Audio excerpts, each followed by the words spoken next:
ہوا، لیکن پوری طرح اس پہ بھی ابھی تک عمل نہیں ہوا ہے۔ شق نمبر 14، انٹرنیٹ اور سوشل میڈیا کا دہشت گردی کے فروغ کے لیے استعمال کو روکنا۔ اس شق پہ بھی رتی برابر عمل نہیں ہوا، بلکہ آج بھی پورے زور و شور کے ساتھ سوشل میڈیا اور انٹرنیٹ کو انتہا پسندی اور دہشت گردی کے فروغ کے لیے استعمال کیا جا رہا ہے۔ شق نمبر 15، پنجاب میں دہشت گردی کو جڑ سے اکھاڑ پھینکا جائے گا۔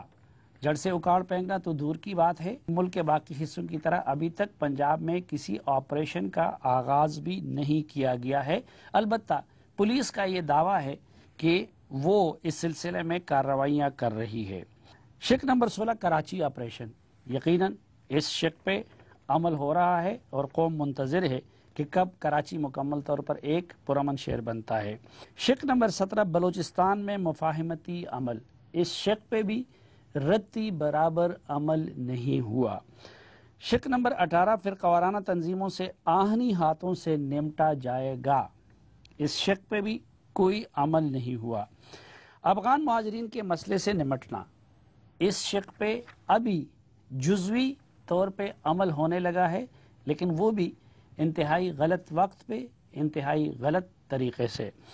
اور شق نمبر 20 ہے کرمنل جسٹس سسٹم کی تشکیل نو۔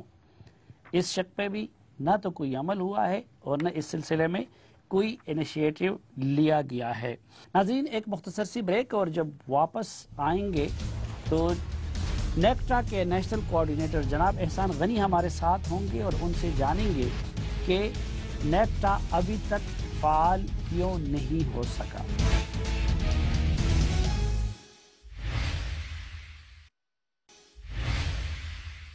جرگہ میں دوبارہ خوش آمدید۔ اس سیگمنٹ میں ہم بات کریں گے نیکٹا کی پرفارمنس سے متعلق، اور ہمارے ساتھ تشریف فرما ہیں نیکٹا یعنی نیشنل کاؤنٹر ٹیررزم اتھارٹی کے نیشنل کوآرڈینیٹر جناب احسان غنی صاحب۔ بہت شکریہ سر۔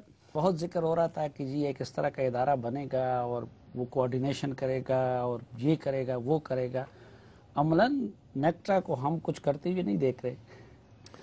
یہ نیکٹا کے اوپر ایک سٹگما ہے۔ اصل میں جب یہ ادارہ بننے جا رہا تھا اور پھر بنا، پھر اس کا ایکٹ آیا، تو جو ایکسپیکٹیشنز تھیں وہ بہت ہائی تھیں، اور ایکٹ میں جو اس کو مینڈیٹ ملا، جو فنکشنز ملے، وہ زیادہ تر تھنک ٹینک یا کسی حد تک کوآرڈینیشن اور بیک گراؤنڈ میں رہنے والا ایک رول، جو یہ پالیسیز یا جو ایکشنز کرے گا اس کا بہت فروٹ آہستہ آہستہ آئے گا، ایک دم سے نہیں آئے گا۔ اب ایکسپیکٹیشنز بہت ہائی، کچھ تو اونرشپ کے ایشوز تھے اس کے شروع میں، اب کافی حد تک وہ ایشوز تو جو ایڈمنسٹریٹو یا باقی وہ ریزالو ہو چکے ہیں، لیکن یہ جو ایکسپیکٹیشنز تھی کہ نیکٹا بنے گا اور ٹیررزم ختم ہو جائے گی، ٹھیک، وہ بہت مس پلیسڈ۔ لوگ یہ سمجھ رہے تھے کہ جو امریکہ کا ہوم لینڈ سیکیورٹی کا ادارہ ہے یہ اس کے طرز پہ کوئی چیز بن گئی۔ امریکہ کے اس ہوم لینڈ اتھارٹی میں اور اس میں کیا فرق ہے؟ اس کے 7 فنکشنز ہیں جو ایکٹ میں اس کے 7 فنکشنز لکھے گئے۔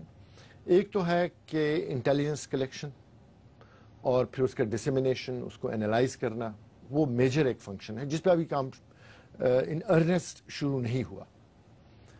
اس کے جو باقی 6 فنکشنز ہیں وہ ہے policy making, review of laws, coordination اور لیازوں ود انٹرنیشنل اینٹیٹیز، ایک ایسا ایکسپرٹس کی کمیٹیز بنانا جس کی ہیلپ لی جا سکے، جو قوانین ہیں مروجہ ان میں ان کو ریویو کرنا اور ان میں امینڈمنٹس کرنا۔ ٹھیک، یہ فنکشنز ہیں۔ امپلیمنٹیشن کے اس کے پاس کوئی پاورز نہیں ہے؟ نہیں۔ اچھا، تو پھر نام یہ کیوں رکھا گیا ہے کاؤنٹر ٹیررزم اتھارٹی؟ جی بالکل، نام بالکل کاؤنٹر تو ایکشن سے کیا جا سکتا ہے۔ نہیں۔ Let me differentiate between anti terrorism and counter terrorism. Counter terrorism is long term processes, procedures. Anti-terrorism is kinetic actions.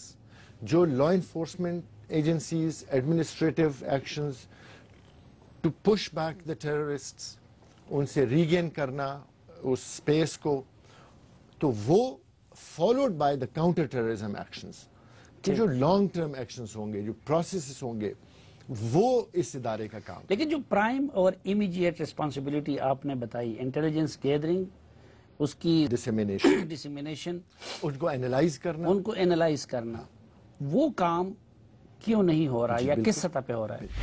NACTA خود کوئی اس کے پاس اپنے ریسورسز نہیں ہیں، یہ ساری انٹیلیجنس جو آتی ہے یا تھریٹس آتے ہیں یا جو پریڈکشنز ہوتی ہیں، وہ ابھی بھی آئی ایس آئی سے، ایم آئی سے، اسپیشل برانچز سے، آئی بی سے، اور جو باقی ادارے ہیں انٹیلیجنس گیدرنگ کے، انہی کی طرف سے آتی ہیں، اور یہ تھریٹ پھر یہ سب آپ کے پاس اپنی انفارمیشن شیئر کرتی ہے؟ بالکل۔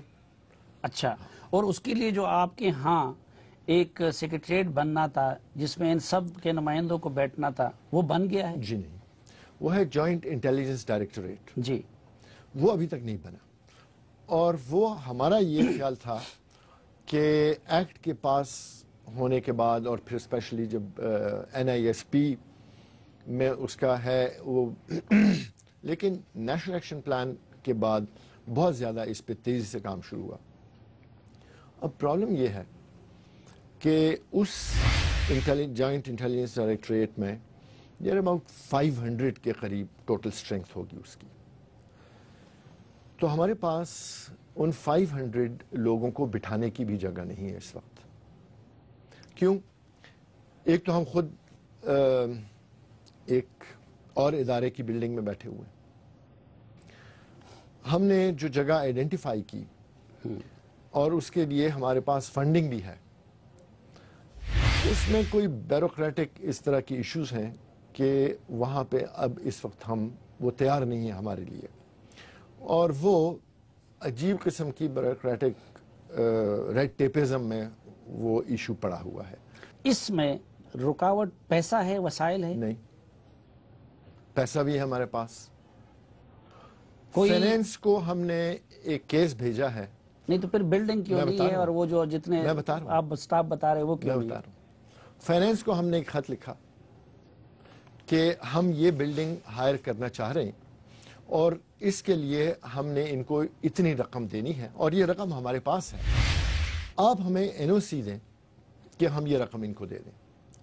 5/8 کو میں نے وہ بھیجی ہے فائل، 3 مہینے ہو گئے، لیفٹ رائٹ وہ فائل آ جا رہی ہے، اور اس کی ہمیں این او سی آج تک انہوں نے نہیں دی، جس کی وجہ سے 3 مہینے میرا جی آئی ڈی پہ کام رکا ہوا ہے۔ تو آپ نیکٹا کے منصوبوں میں ایک میٹرو کا منصوبہ بھی شامل کر دے تو سب بجٹ فوراً پھر پاس ہوتا رہے۔ بجٹ تو میرے پاس ہے، یہ این او سی وغیرہ بھی اسحاق ڈار صاحب پھر راتوں رات دیتے رہیں گے۔ اب ہر ایک چیز تو آپ اسحاق ڈار صاحب کے پاس نہیں لے کے جا سکتے۔ ایڈیشنل سیکرٹری فلانے کے پاس ہے فائل، اچھا جی چلو ایڈیشنل سیکرٹری فلانے کے پاس چلتے ہیں، وہ جی ایس او فلانے کے پاس ہے، چلو جی ایس او فلانے کی منٹ کرتے ہیں، and we are stuck there for the last 3 months، زیادہ but more so for the last 3 months۔ لیکن احسان غنی صاحب، یہ تو ملک کے لیے زندگی اور موت کا مسئلہ ہے۔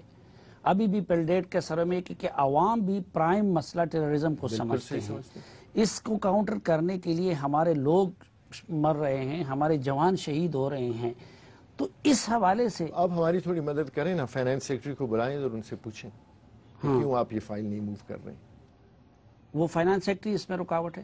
اس میں رکاوٹ نہیں ہے، یہ جو ہماری بیوروکریسی ہے، دس از اے لمبرنگ جائنٹ، ایک بہت بڑا دیو جو چل بھی نہیں پا رہا، ایک قدم رکھتا ہے تو 6 مہینے پھر سوچتا ہے، پھر اگلا قدم رکھتا ہے۔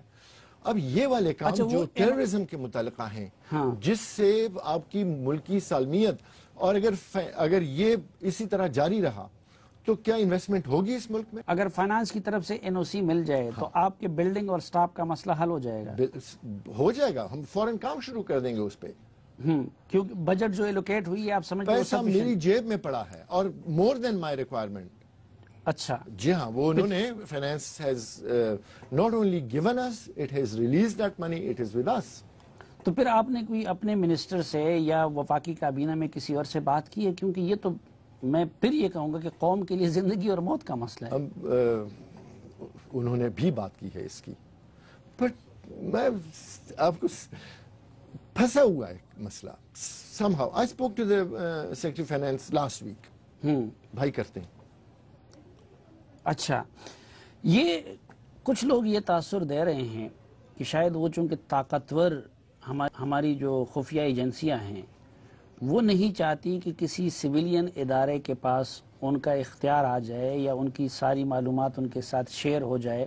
اس طرف سے کوئی رکاوٹ نہیں ہے؟ اگر مجھے کوئی سپورٹ ہے تو یا منسٹر انٹیریئر کی ہے اور یا ان اداروں کی ہے. اچھا، جی میں نے I S I, M I, I B, یہ آپ کے ساتھ فلی سپورٹ کے لیے تیار ہے؟ فلی سپورٹ نہیں، وہ مجھے پش کر رہے ہیں کہ جلدی کریں. رکاوٹ ہے تو ہمارے فائنانس کا ہے، not just finance but civil bureaucracy کا. سول بیوروکریسی کا. اچھا، یہ ابھی جو باقی آپ بتا رہے تھے جو آپ کے فنکشنز ہیں اس میں آپ لوگ یعنی کیا کر رہے ہیں؟ کوئی انٹلیکچوئل سطح پہ کاؤنٹر ٹیررزم کر رہے ہیں؟ بالکل. ہم جب یہ سوچا کہ نیشنل کاؤنٹر ایکسٹریمزم پالیسی بننی چاہیے، کیونکہ جب تک ہم ایکسٹریمزم پہ قابو نہیں پائیں گے تو ہم ٹیررزم پہ قابو نہیں پا سکیں گے. آپ 100 مار دیں 100 اور آ جائیں گے. ہم نے ایکسٹریمزم پہ قابو پانا ہے. اس کے لیے ہم نے ایک کنسلٹیٹو پروسیس شروع کیا. جولائی کو ہم نے ایک ورکشاپ کیا اس میں پورے پاکستان کے لیول پہ، اور اس میں ہم نے پھر ایک اسٹیئرنگ کمیٹی بنا دی. اسٹیئرنگ کمیٹی کی ہماری میٹنگز ہو چکی ہیں اور وی ہوپ کہ by the end of the year ایک نیشنل کاؤنٹر ایکسٹریمزم پالیسی ہمارے پاس آ جائے گی. 1 2 آپ نے یہ ٹیررسٹ فائنینسنگ پہ بہت بڑا ایشو ہے. اگر آپ ٹیررزم کی فائنینسنگ بند کر دیں تو آپ کافی حد تک اس پہ قابو پا سکتے ہیں. اس پہ ہم نے 4-5 انیشیٹوز ہیں ہمارے. By the end of next month we will have a solid proposal for the حکومت کہ وہ ان کو ہم پیش کریں. یہ اچھا، میں اب چند چیزیں آپ سے سمجھنا چاہتا ہوں. عام تاثر یہ ہے کہ جی پاکستان کے اندر ایکسٹریمزم اور ٹیررزم میں مدارس کا بھی کلیدی رول ہے. آپ کی ریسرچ کی ابھی تک فائنڈنگز کیا ہے کہ مدارس کا کتنا رول ہے؟ کچھ مدارس ایسے ہیں جن کا ڈیفینیٹ رول ہے، بٹ واسٹ میجارٹی کو ہم پینٹ نہیں کر سکتے بلیک کہ یہ بھی وہی کام کر رہے ہیں. ٹھیک. اچھا، دوسری اس حوالے سے کیا فائنڈنگز ہے کہ یہ جس کو ہمارے ہاں کہتے ہیں کہ جس کو ہم کچھ لوگ گڈ ملیٹنٹ کہتے ہیں، ان تنظیموں کا اس حوالے سے کتنا رول بنتا ہے اور ان سے نمٹے بغیر کیا ٹیررزم کا مسئلہ حل ہو سکتا ہے اور ایکسٹریمزم کا؟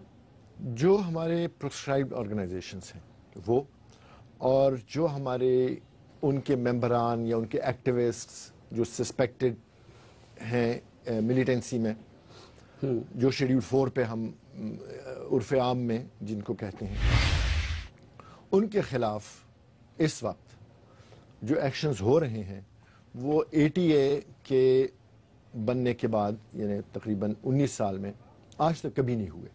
ٹھیک. اکاؤنٹس ان کے فریز ہو چکے ہیں. Over 5000 people. ان کے اب نیکسٹ جو سٹیپس ہیں وہ ہم نے پروونسز کے ساتھ، کیونکہ کام پروونسز کا ہے، کچھ فیڈرل اداروں کا کچھ پروونسز کا، اس پہ ہم پروونسز کے ساتھ اس بحث میں ہیں کہ ان کے جو ATA میں لکھا ہوا ہے ان کے خلاف ایکشنز وہ فیلڈ میں نظر آنی چاہیے اور ہونے چاہیے. یعنی نیکٹا کی فائنڈنگ یہ ہے کہ ملک کو پرامن بنانے کے لیے بظاہر گڈ سمجھے جانے والے ملیٹنٹ کا مسئلہ بھی حل کرنا ہوگا. ڈیفینیٹلی.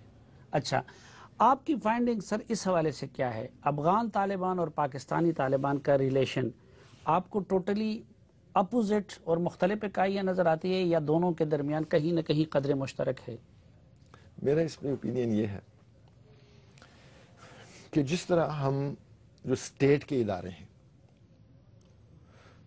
آرمی ہو گئی، navy, air force, police, FIA، finance division, EAD سے لے کے اور ڈاؤن ٹو ایک کانسٹیبل یا ایک جو نائب قاصد، جتنا بھی ہے، ہماری انٹرنل تو رائیولری یا کمپٹیشن ہوگی، ٹرف وارز بھی شاید ہوں کسی جگہ پہ، لیکن ہمارا الٹیمیٹ ایم تو تمام اسٹیٹ کے آرگنز کا ایک ہی ہے، پرامن پاکستان خوشحال پاکستان. جو دوسرے ہیں ان میں بھی انٹرنل رائیولریز تو ہوتی ہیں, لیکن الٹیمیٹ ان کا بھی پاور قابو کرنا. اور تو اگر کہیں پہ ان کی اپنی ٹرف وارز اور رائیولریز اور کمپٹیشنز ہیں, بٹ الٹیمیٹلی ایک ہی ہے. یہ جو ہم دیکھتے ہیں کہ جی انٹیلیجنس پہلے سے ملی تھی کہ جی یہ کارروائی ہونے والی ہے, لیکن تدارک نہیں ہو جاتا. مثلا اب کوئٹہ کے عالمیہ کے بارے میں بھی یہ کہا جا رہا ہے کہ پہلے سے انٹیلیجنس تھی, اس کی کیا وجہ ہے پھر؟ ایک تو یہ میں آپ کو بتانا انتہائی ضروری سمجھتا ہوں کہ جو پلان کر رہے ہیں ایکشنز, اٹیکس, ان کی تعداد اتنی زیادہ ہے کہ ایز آئی جی کے پی ایک دفعہ ہم نے اس پہ ریسرچ کی تھی کہ ہم نے اب تک کتنے واقعات ایسے ہیں جو ہم نے کاؤنٹر کیے ہیں جو نہیں ہو پائے, کتنے ہم نے آئی ڈیز ڈیفیوز کی ہیں. تو اسٹیگرنگ نمبر تھی, اور ایک اس میں ہم اس کو پبلک کرنا چاہ رہے تھے. ایک اوپینین یہ تھا کہ اگر ہم یہ پبلک کر دیں گے تو اس سے بہت زیادہ خوف پھیل جائے گا کہ اتنے زیادہ اٹیکس ہمارے اوپر ہو رہے ہیں. تو اتنے زیادہ اٹیکس کاؤنٹر ہو رہے ہیں اس وقت کہ وہ عام حالات میں, اور جو انٹیلیجنس رپورٹس آتی ہیں وہ اتنی, ہم کہتے تو ہیں بڑی اسپیسیفک سی, ایون کوئٹہ کے بارے میں یا اس سے پہلے جتنی بھی آتی ہیں وہ کافی حد تک ویگ ہوتی ہیں. اور اس کی وجہ یہ ہے کہ چاہے ہیومن انٹیلیجنس ہو چاہے ٹیکنیکل انٹیلیجنس ہو, وہ کبھی بھی اسپیسیفک نہیں ہوتی. اس طرح کی انٹیلیجنس آتی ہے, سفید گاڑی تیار ہو گئی ہے اور آنے والی ہے, ٹھیک, اب کہاں سے کہاں بتایا گیا اور کیسے بتایا گیا اور کس طریقے سے, تو اس سے پھر ہم اس کو اینالائز کرتے ہیں, دیکھتے ہیں کہ اور کسی سورس سے اس کو تقویت ملتی ہے اس انٹیلیجنس کو. اب فار ایگزامپل ایک انٹیلیجنس ایجنسی کے پاس یہ اطلاع آ گئی کہ فلاں جگہ پہ ملتان میں کوئی وہ پلان ہو رہا ہے اور ملتان میں ٹارگٹ بنائیں گے وہ, تو اس کا کیا میکینزم ہے, کتنے گھنٹوں میں یا کتنے وقت میں وہ جو کنسرنڈ وہاں پہ لا انفورسنگ ادارے ہیں ان تک یہ چیز پہنچ جاتی ہے؟ 2-3 لیولز پہ یہ شیئرنگ ہوتی ہے. ایک انسٹنٹ جس کے پاس آئی وہ, تو اس کے جو کاؤنٹر پارٹس ہیں ان کو فوراً, اگر وہیں پہ جو جنہیں کلیکٹ کیا ہے انٹیلیجنس, سپوز ملتان کی ہے انٹیلیجنس اور ملتان والوں نے وہ کلیکٹ کیا ہے, تو وہ فوراً ملتان کو بتا دیتے ہیں کہ بھئی یہ انٹیلیجنس ہے. پلس وہ بھیجتے ہیں اپنے پروونس کو, پروونشل لیول پہ بھی شیئر ہو جاتی ہے, وہ اپنے ہیڈ کوارٹرز کو بھیجتے ہیں جو ہمیں بھیج دیتے ہیں, اور ہم پھر ان کو اس پہ بھی چلی جاتی ہے. And there are intelligence reports generated and shared on minute to minute are basis, ہر لیول پہ وہ شیئر ہو رہی ہے. So it doesn't take very long. یہ جو لوگ پکڑے جاتے ہیں, یا ہم تو کہتے تھے جب بھی واقعہ ہو جاتا ہے جی وزیر اعظم نے تحقیقات کا آرڈر دے دیا, وزیر داخلہ نے تحقیقات کا آرڈر دے دیا, لیکن وہ تحقیقات کے جو نتائج ہیں اس سے پھر قوم کو آگاہ نہیں کیا جاتا. مثلا میں اگر آج پاکستانی کی حیثیت سے یہ جاننا چاہوں کہ جو کوئٹہ میں پہلے وکلاء کو نشانہ بنایا گیا تھا, تو وہ کرنے والے کون تھے, کون سی تنظیم تھی, اور کیا کارروائی ہوئی اس کے بعد؟ اس میں ایک تو یہ ہے کہ بڑا پینس ٹیکنگ ہوتا ہے یہ انویسٹیگیشن کا پروسیس. پھر ہمارا تھوڑا سا میموری کا بھی اور فوکس کا بھی ایشو ہے. وہ پتہ چل بھی جائے تو by the time that every thing comes out, the nation has already forgotten about it. اور لوگوں کو پکڑا جاتا ہے, ان کی انٹروگیشن ہوتی ہے, ان کی کنوکشنز ہوتی ہیں, سزائیں ملتی رہتی ہیں جو واقعات ہوئے ہیں. انیشیلی فوراً تو پتہ نہیں چل سکتا, لیکن بہت سارے, اب ہم ایک ریسرچ کر رہے ہیں نیکٹا میں جو ابھی ہم نے اسی ہفتے شروع کی ہے, کہ ہم پروفائلنگ شروع کی ہے ہم نے دہشت گردوں کی جو پکڑے گئے ہیں, بیک گراؤنڈ, وجہ, کس وجہ سے یہ سارا کچھ. اس پہ کافی اور اداروں نے بھی ریسرچ کی ہے, لیکن ہم اوتھینٹک ایک رائٹ فرام دا انویسٹیگیٹرز اس پہ. زیادہ کس تنظیم کے پکڑے گئے, القاعدہ کے ہیں, ٹی ٹی پی کے ہیں, کسی فرقہ پرست تنظیم کے ہیں؟ یہ زیادہ تر جو ان کے ایکٹیوسٹس ہیں they are free moving cells. وہ یہ ہم نے وہ بنایا تو ہے کہ یہ القاعدہ کا ہے, اور یہ but and who knows more than you کہ کس طرح سے یہ فلوٹ کرتے رہتے ہیں from one organization. اس وقت ہم اسٹیٹ کی سطح پہ کس تنظیم کو زیادہ ایکٹیو اور پاکستان اور پاکستانیوں کے خلاف متحرک پاتے ہیں؟ سب سے بڑا تھریٹ کون سا ہے؟ القاعدہ ہے، ٹی ٹی پی ہے، کچھ اور ہے؟ القاعدہ تو اب کافی حد تک شفٹ بھی کر چکا ہے، نیوٹرلائز بھی ہو گیا ہے. جو ان کے جگہ جہاں سے وہ آپریٹ کرتے ہیں وہ بھی زیادہ تر صاف ہو گئی ہیں. ٹی ٹی پی کے جو چھوٹے چھوٹے فرینچائز ہیں وہ ابھی بھی سیٹلڈ ایریاز میں بھی بعض جگہوں پہ ایکٹیو ہیں. They can not operate with the impunity جو آپ کو یاد ہوگا 9, 10, 11, 12, 13 تک جس طریقے سے وہ آپریٹ کرتے تھے، اور وہ اب نہیں رہا ان کا. داعش کی پریزنس کتنی ہے پاکستان میں اور ریجن میں؟ داعش، میرا یہ اوپینین ہے اس میں. اینڈ دین اگین جو لوگ ڈسگرنٹل ہو جاتے ہیں اپنی ایک تنظیم سے، سپاہی صحابہ سے یا ٹی این ایف جے سے یا ادھر ادھر سے، تو وہ when they are not satisfied with the level of violence یا اس سے، تو they shift up. ٹھیک. تو اگر وہ کسی وقت لشکر جھنگوی کے تھے اور انہوں نے دیکھا کہ اب یہ اہل سنت والجماعت کے تھے اور وہ دیکھیں کہ کام نہیں ہو رہا، so they shift up to لشکر Jhangvi. And when they are not satisfied there, they shift up to AQ یا TTP. اور پھر وہ ڈھونڈتے ہیں کہ اب یہ بھی اتنی افیکٹو یا اتنا کام نہیں کر رہی ہے. So some of them may shift up even to Daesh. ہمارے اوپر تو طرح طرح کی پابندیاں لگائی گئی ہیں. اب تو ہم نہ ان کی تصویر دکھا سکتے ہیں نہ اور کچھ. سوشل میڈیا ایک بڑے سورس کے طور پہ استعمال ہو رہا ہے ٹیررزم اور انتہا پسندی اور دہشت گردی کو پھیلانے کے لیے. یہ جو سوشل میڈیا کا معاملہ ہے اس کو اسٹڈی کیا گیا ہے اور نیکٹا نے اس حوالے سے کوئی پروپوزل دی ہے حکومت؟ I'm very happy that you asked this question. حالانکہ میں نے آپ کو کہا نہیں تھا کہ یہ کریں سوال. جی. Yes, about 2 weeks back ہم نے اس پہ کام شروع کیا ہے. ویسے تو اور بھی اس پہ ایون 1-2 اور P T A is working on دس. لیکن ہم کس طرف جا رہے ہیں؟ ہم نے یہ ڈیسائیڈ کرنا ہے، اور وی ہیو آلریڈی ڈیسائیڈڈ. ہم نے یہ کہا کہ بلاکنگ ورسز کاؤنٹرنگ. ایک یہ ہے کہ آپ جو سائٹ آتی ہے اس کو بلاک کرتے جائیں. The other one is to counter it through argument, through intellectual input. تو ہم اس طرف جا رہے ہیں.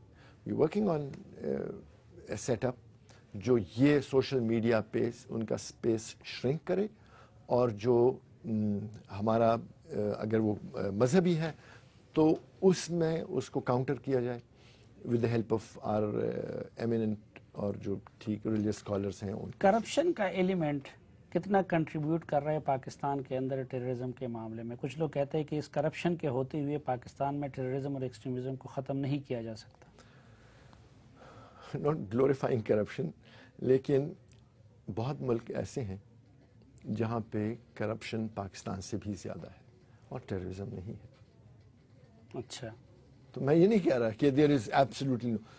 لائک کیسے آپ لنک اسٹیبلش کر سکتے ہیں؟ آپ ایسے لنک اس کا اسٹیبلش ہو سکتا ہے کہ there is a person who has accumulated money through corruption and he gets a cheque from one of those organisations کہ بیٹا اتنا کمائے ہیں تو اس میں ہمارا بھی جہاد کے لیے بھی تھوڑا سا دے دیں. اینڈ بیکاز وہ ڈرپوک ہے، پیسہ ہے اس کے پاس، تو وہ اس میں سے سائفن آف کر کے دے سکتے. بہت شکریہ جناب احسان غنی صاحب، national coordinator national counter terrorism authority, ہمیں وقت دینے اور ہم سے بات کرنے کا بہت شکریہ. Thank you very much. ناظرین ایک مختصر سی بریک.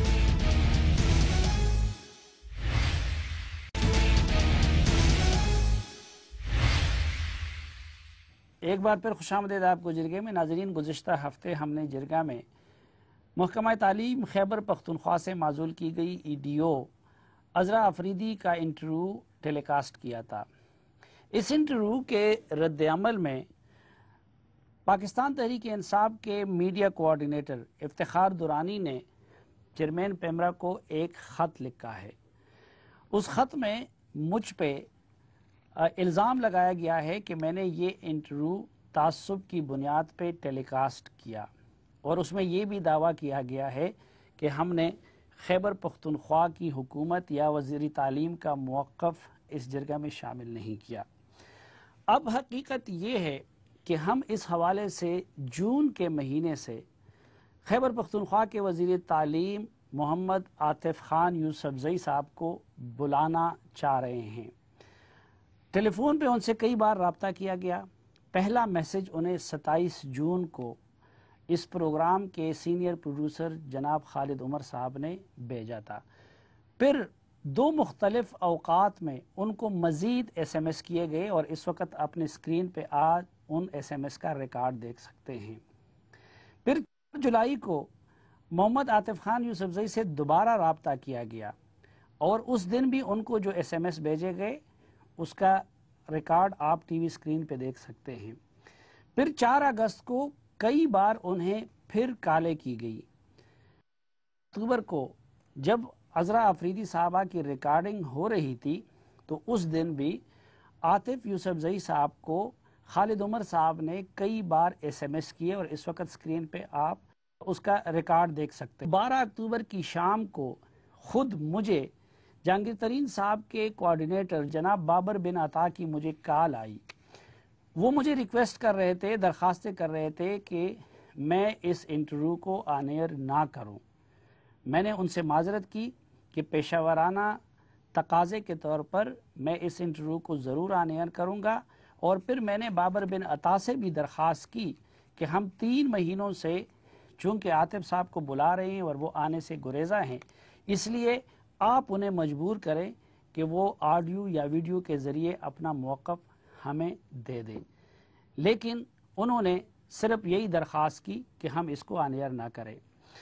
اتفاق یہ ہوا کہ 22 اکتوبر کی شام کو وزیر اعلیٰ خیبر پختونخوا جناب پرویز خٹک صاحب کے ساتھ جماعت اسلامی کے اجتماع کے منتظمین نے ایک نشست رکھی تھی۔ وہاں پہ میں بھی موجود تھا اور اس وقت اسکرین پہ آپ 22 اکتوبر کو وزیر اعلیٰ کے ساتھ ہماری تصویر دیکھ سکتے ہیں۔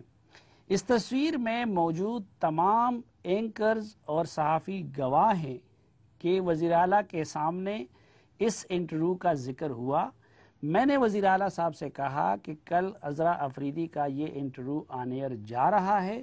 وزیر اعلیٰ صاحب مجھ سے یہی درخواست کرتے رہے کہ میں اس کو آن ایئر نہ کروں۔ میں نے وزیر اعلیٰ صاحب سے بھی درخواست کی کہ ہم ان کے وزیر تعلیم کو پچھلے 3 مہینوں سے بلا رہے ہیں اس معاملے پر ان کا موقف لینے کے لیے، اس لیے کل شام تک ہمارے پاس وقت ہیں، وہ اپنے وزیر تعلیم کو مجبور کریں کہ وہ اس پروگرام میں اپنا موقف دے دیں۔ لیکن وزیر اعلیٰ صاحب مجھے صرف یہی کہتے رہے کہ وہ آ کے کیا کرے گا، پلیز سلیم آپ اس پروگرام کو آن ایئر نہ کریں۔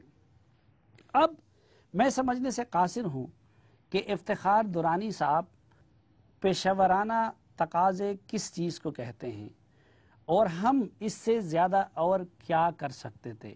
یہاں پہ ایک حیرت انگیز بات یہ ہوئی کہ اس انٹرویو کے آن ایئر جانے سے کچھ دن قبل، یعنی صرف 6-7 دن قبل، خود افتخار درانی صاحب جیو میں میرے آفس تشریف لائے تھے۔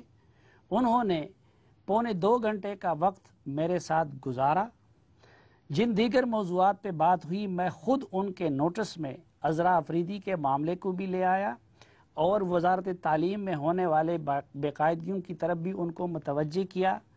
ان کو یہ بھی بتایا کہ عاطف خان یوسفزئی صاحب جرگہ میں اپنا موقف دینے کے لیے تیار نہیں ہیں، لیکن افتخار درانی صاحب نے نہ تو مجھ سے یہ درخواست کی یا کہ میں اس پروگرام کو نہ چلاؤں، نہ اپنا موقف دینے کے لیے کوئی بات کی، لیکن دوسری طرف اب انہوں نے نہ صرف یہ کہ پیمرا کے چیئرمین کو خط لکھا کہ وہ جرگہ کے خلاف کارروائی کرے، بلکہ سوشل میڈیا پہ خود انہوں نے بھی اور ان کے ترغیب پہ عمران خان صاحب نے بھی اپنی سوشل میڈیا ٹیم کو ہدایت کی کہ وہ جرگہ کی ٹیم کے خلاف پروپیگنڈا کرے، اور پھر وہ کیا گیا۔ ہماری اس پیشہ ورانہ ذمہ داری پہ مبنی خبر اور سرگرمی کو انہوں نے تعصب پہ مبنی قرار دیا، انہوں نے ذاتیات پہ مبنی قرار دیا۔ اسی لیے ہم نہایت ادب اور احترام سے یہ کہہ رہے ہیں کہ ہم نے نہ صرف تمام صحافتی تقاضے پورے کیے ہیں، بلکہ آئندہ بھی کرتے رہیں گے، اور اسی لیے ہم یہ کہتے ہیں کہ افتخار درانی صاحب نے ہمارے وقار کو مجروح کیا ہے، انہوں نے ہمارے امیج کو خراب کرنے کی کوشش کی ہے، اور اسی لیے جرگہ کی ٹیم ان کے خلاف عدالتی چارہ جوئی کا حق محفوظ رکھتی ہے۔ ناظرین، بڑھتے ہیں اپنے اگلے سیگمنٹ تمہیں یاد ہو کہ نہ یاد ہو کی طرف۔ انسداد دہشت گردی کے ادارے نیکٹا کو مضبوط اور فعال بنایا جا رہا ہے۔ اس کے ساتھ ہی آج کے جرگے کا وقت ختم ہوا چاہتا ہے۔ سلیم صافی اور جرگہ کی پروڈکشن ٹیم کو اجازت دیجیے، اس توقع کے ساتھ کہ پروگرام سے متعلق اپنے فیڈ بیک سے آپ ہمیں آگاہ کرتے رہیں گے۔ اجازت دیجیے، اللہ حافظ۔